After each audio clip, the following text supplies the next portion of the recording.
Well, the royal pains are back with the new Prince and Princess fairy tale.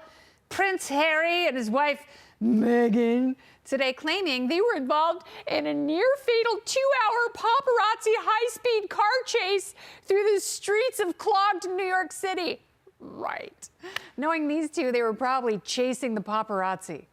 Given the heavy traffic and endless stoplights in New York that are never timed right, some people here aren't buying it, like New York Mayor Eric Adams. Eric? I would find it hard to believe that there was a 2-hour high-speed chase.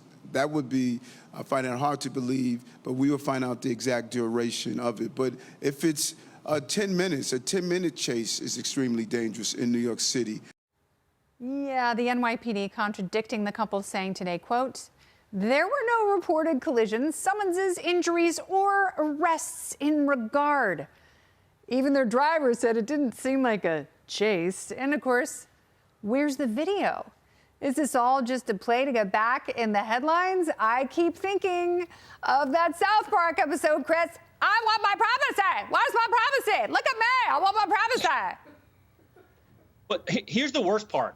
I actually fell for it at first. When I heard the story initially without any pushback from Mayor Adams or the NYPD, the first thing I thought was, oh my God, I can't stand Harry and Meghan, but how traumatic, and especially given the way that his mom died, this is awful. And then I start hearing this stuff as the developments come out, and I'm like, oh my God, are these not the worst people on the planet? Yeah.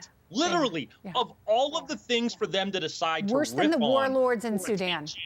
I've been to that Hertz, by the way. I went to that Hertz. I reserved a vehicle to take my daughters to gymnastics. They didn't have one. I had to pay an extra $75 for a giant SUV. The upside, my girls thought for a half a day that I was a baller. Wasn't the case, but I see all of you in these videos, but I don't see the videos, Hannah. It's so weird. Where are the videos? Because you would get so much money for such a high-profile chase today. Yeah, I don't know what I'm allowed to say on TV, but this is BS. This did not happen. I didn't have even a moment where I fell for it. They are obviously out of TV contracts, out of public sympathy. They are trying to invoke Princess Diana's memory. He's been trying to do that since he married Meghan, and I find it creepy and bizarre. New York City is practically 1984. There are cameras all over that city. You are on tape nonstop. Furthermore, if the paparazzi were chasing you for 2 hours, there would be some kind of video or photography from this event that would actually be worth a lot of money at this point, since you're invoking Princess Diana and going to the media and claiming you were once again victimized by all this attention people won't quit giving you. I hate these people. There is no way this happened. Nobody's falling for it. And I think this is actually a disgusting, desperate attempt to get in the media. So it's interesting, Patrick, as I watch this, I think to myself, New York City is so dangerous. They should probably never come back here. You know, it's like they just can't catch a break. So problems, just don't come back. We're fine with it. Don't go anywhere. Stay in your little castle in Montecito. Listen, I'm a big fan of Harry. He's a combat veteran. He served his country. He served with us as allies, and he put himself in harm's way.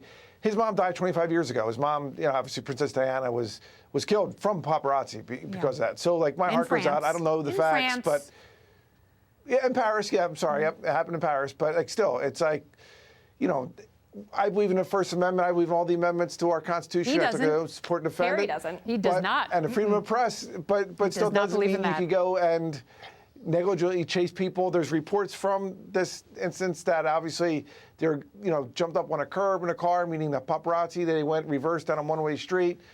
It is what it is. I know. They had a police escort. If someone's backing up down a one-way street, that police escort would be like, hey, get over here. I'm going to start cracking skulls. What are you doing? What are you, fathead? I know, but Kennedy, the escort was blocked in, and that's why they had to call a taxi. They hopped in the back of a taxi, and they gave him $50 they called to give him a a tip. taxi because they were inside the 19th precinct boo-hooing because they didn't go to Brooklyn. They were going back and forth between 5th Avenue and 11th Avenue, West End at 57th Street. It's like they're such jerks, and they're manufacturing a story. No one's buying it.